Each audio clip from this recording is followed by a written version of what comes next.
netizen berkaitan cuitan saya. Assalamualaikum warahmatullahi wabarakatuh. Salam jumpa, salam sejahtera untuk Anda semua. Para pemirsa Aras 9 Channel, dalam 2-3 hari ini media sosial diramaikan dengan cuitan seseorang yang bernama Fahmi Al-Kathiri melalui akunnya Fahmi Herbal, yang mana hal tersebut berujung dengan permohonan maaf. Awalnya saya tidak ingin mengupas hal ini di Aras 9 Channel karena saya tidak ingin terjebak kepada pertengkaran yang ada di media sosial. Tetapi setelah saya pikir-pikir, agaknya penting untuk mengupas hal ini, tapi dari sisi yang berbeda, yakni dari sisi ungkapan yang disampaikan oleh Fahmi Al-Kathiri terkait dengan masa lalu bangsa Nusantara. Bukan saja karena hal itu telah menyinggung banyak orang, tetapi hal yang serupa, yakni merendahkan orang-orang masa lalu di Nusantara, kerap kali juga disampaikan oleh yang lain. Contoh umpama Bahar bin Smith ketika mengkritisi Pak Dudung, dia juga mengatakan seandainya tidak ada ulama atau habib dari Arab, maka kita masih menyembah pohon. Ini kan bagian dari ungkapan merendahkan leluhur bangsa Nusantara. Dan bukan hanya itu sebenarnya, karena itu tidak ada data sejarahnya. Sepanjang sepengetahuan kami dalam membaca buku-buku sejarah, tidak ditemukan adanya bangsa Nusantara atau orang Jawa khususnya menyembah pohon. Adanya peristilahan animisme, dinamisme adalah sebuah peristilahan yang dibuat oleh orang Barat.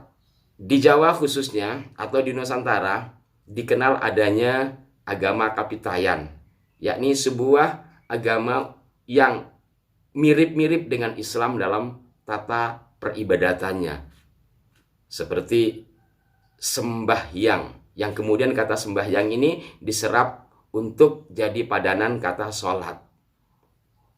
Upawasa yang kemudian diserap menjadi puasa.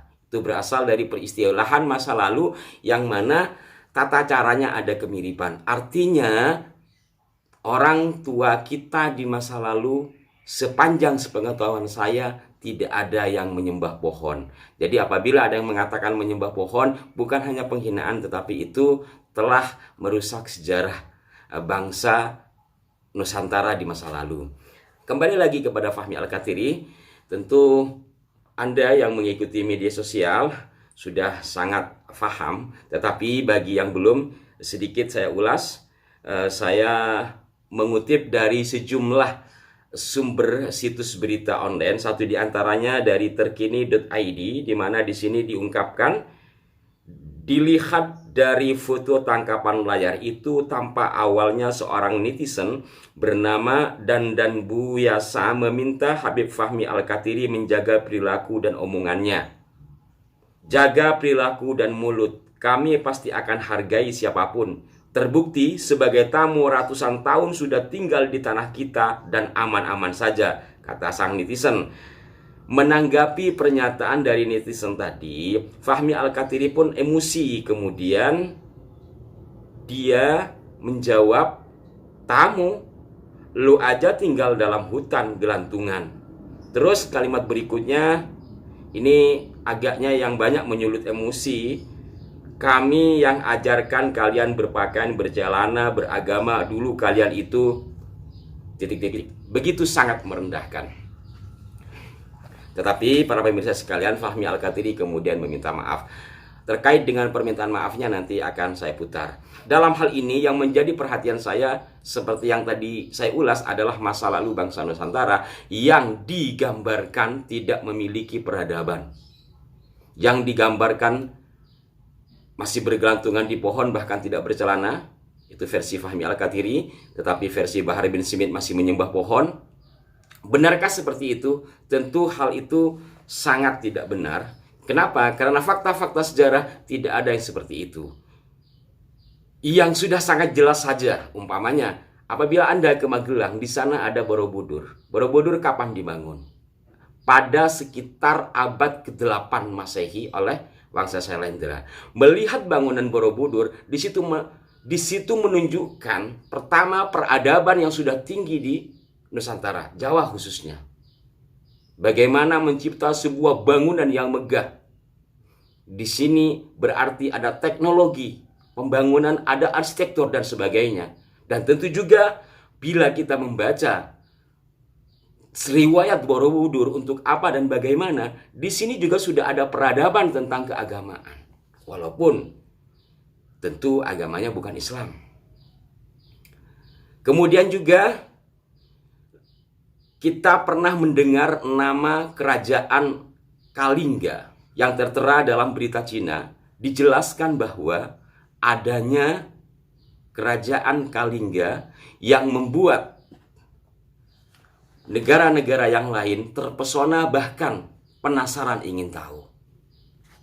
Saya bacakan dari berbagai sumber, satu di antaranya saya coba cuplik dari Api Sejarah yang ditulis oleh Prof. Mansur Suryanegara. Dalam berita Cina, dinasti Tang menyebutkan pula adanya peristiwa datangnya utusan dagang dari Taci ke Kalingga pada 674 Masehi. Adapun yang dimaksud dengan Taci menurut Profesor Dr. Buya Hamka adalah Umayyah dengan pusat pemerintahannya di Damaskus. Ini pada abad ke-7 Masehi. Menunjukkan satu kerajaan di Nusantara yang sudah sangat maju dan memiliki peradaban yang luar biasa. Bahkan di masa rajanya bernama Ratu Sima sangat dikenal, sampai ada utusan dari Taci yang menurut penafsiran Buya Hamka, Taci di sini adalah Umayyah. Artinya ada utusan dari dinasti Umayyah untuk datang ke Jawa. Ini satu di antara bukti peradaban bahwa sebagai sebuah kerajaan sangat dikenal hingga orang luar pun datang atau mengirimkan utusan ke Nusantara. Ini pada abad ke-7. Selebihnya mungkin Anda sudah tahu tentang bagaimana kerajaan Kalingga yang sangat masyhur tersebut. Pada masa itu sudah memiliki undang-undang, sudah memiliki kitab undang-undang. Itu kan menunjukkan satu kemajuan. Kok kita bangsa Nusantara masih dibilang gelantungan di pohon. Kemudian para pemirsa, apabila saya merujuk kepada teori Bapak Ki Haji Agus Sunyoto dalam Atlas Wali Songo terkait dengan masuknya orang Islam ke Nusantara, kalau menurut buku Api Sejarah yang mengutip dari sejumlah sumber, ada sejumlah teori, setidaknya ada 4 atau 5 teori sumber masuknya Islam ke Indonesia, atau mungkin lebih tepatnya adalah orang Islam. Bahkan Prof. Mansur mengutip dari penulis Turki menyebutkan bahwa orang Islam sudah masuk ke Nusantara itu sejak masa abad 1 Hijriah. Artinya itu di masa abad Nabi, karena sama-sama abad ke-7 Masehi Islam sudah masuk ke Nusantara.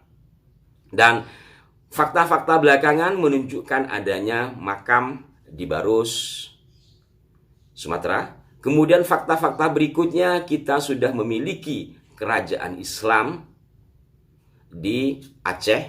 Nah, itu bisa kita lacak fakta-fakta kebenarannya dari kesaksian Ibnu Battuta ketika singgah di Aceh pada sekitar abad 13. Dari abad ke-7 hingga 12-13 Islam sudah masuk ke Nusantara, tetapi faktanya tidak begitu masif, hanya ada di kota-kota pelabuhan. Umpamanya di Aceh, kekuasaannya dipimpin oleh seorang sultan bermadhab Syafi'i, demikian tulis Battuta. Tetapi sebarannya tidak meluas ke seluruh Nusantara. Lah, kembali ke teori Agus Sunyoto, kenapa hal ini bisa terjadi seperti itu? Ini menjadi salah satu bukti bahwa bangsa Nusantara sudah memiliki peradaban yang tinggi, sudah memiliki agama, dan sudah kaya raya. Sehingga di samping itu juga ada strata sosial yang berlaku di Nusantara, di mana strata sosial tersebut kemudian menjadi hambatan berkembangnya Islam di Nusantara.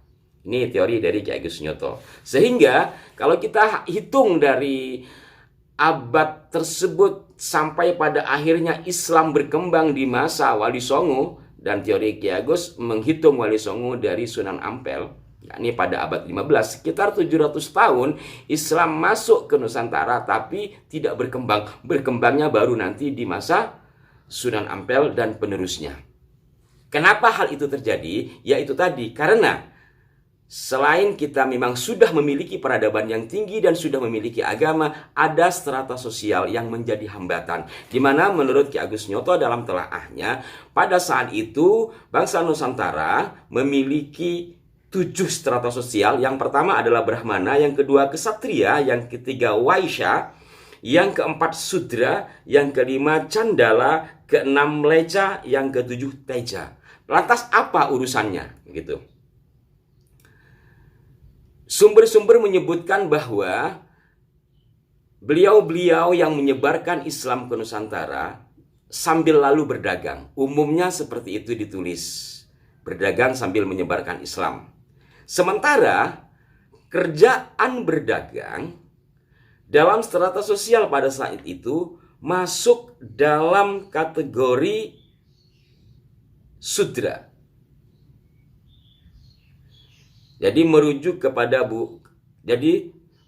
kepada buku Salokantara dan Nawanadia, di antara yang menjadi bagian dari Sudra atau kaum rendah adalah saudagar, rentenir, dan yang sebangsanya.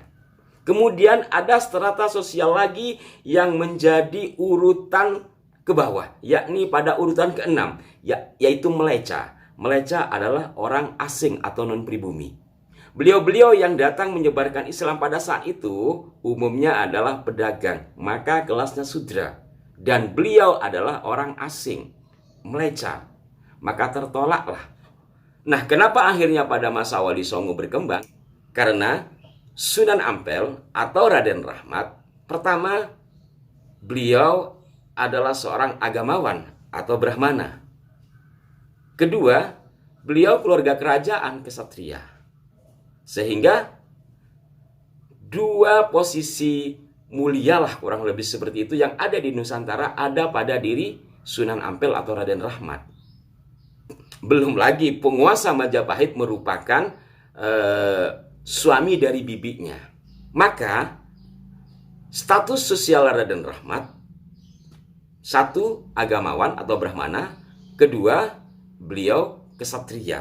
Setidaknya beliau terlepas dari kasta-kasta atau strata sosial rendah. Beliau juga bukan orang asing, karena beliau berasal dari Campa, yang mana Campa sendiri pernah dikuasai Majapahit dan masih terikat hubungan kekerabatan antara kerajaan Campa dengan kerajaan Majapahit. Kurang lebih seperti itu teorinya. Maka para pemirsa sekalian, apa yang disampaikan setidaknya oleh dua orang tadi yang saya sebut sungguh bertentangan dengan fakta sejarah yang saya ketahui dari sejumlah sumber. Sampai-sampai Islam tidak bisa masuk sedemikian masif, diantaranya karena kita sudah maju, kita sudah memiliki peradaban, dan di kita pada saat itu berlaku strata sosial yang tidak memungkinkan seorang Sudra dan asing pula bisa mengembangkan sesuatu di sini. Kalau bicara kasar-kasaran, lah orang sudah beragama, mau dikasih agama lagi. Yang ngasih agama, mohon maaf, dalam strata pada saat itu Sudra dan Mleca. Tetapi Sunan Ampel berbeda. Nah, ini mohon maaf sekali bukan untuk merendahkan satu sama lain, tidak, ini adalah fakta sejarah. Silakan buka sendiri nanti di Atlas Wali Songo kalau Anda masih meragukan dari apa yang saya katakan ini. Dari semua uraian ini mudah-mudahan dapat memberikan ruang bagi kita untuk berpikir lebih jernih dan melihat Nusantara di masa lalu tidak seperti yang mereka tuduhkan. Ya, bukti-bukti itu masih ada. Seperti yang saya bahas tentang keris. Ketika bicara keris ada, berarti teknologi, pertambangan, metalurgi, dan berbagai halnya ada pada diri keris. Ya, dengan demikian pada saat itu teknik pertambangan dan segala macamnya sudah dikuasai oleh bangsa Nusantara. Kok masih dibilang-gelantungan di pohon? Gak gitulah bos. Tetapi bagaimanapun Bang Fahmi Al-Kathiri akhirnya meminta maaf sebagaimana video berikut ini. warahmatullahi wabarakatuh. Bismillahirrahmanirrahim. Saya Fahmi Al-Katiri, pemilik akun Fahmi Herbal. Dengan ini meminta maaf kepada seluruh warga Indonesia dan para netizen berkaitan cuitan saya di media sosial Twitter yang menyinggung dan berkesan menghina warga net dan seluruh saudara-saudara saya se-Indonesia. Dengan ini saya memohon maaf sebesar-besarnya atas kekhilafan saya, sehingga menyinggung dan melukai hati saudara-saudara saya se-Indonesia. Saya berjanji untuk tidak akan mengulangi perbuatan saya ini lagi.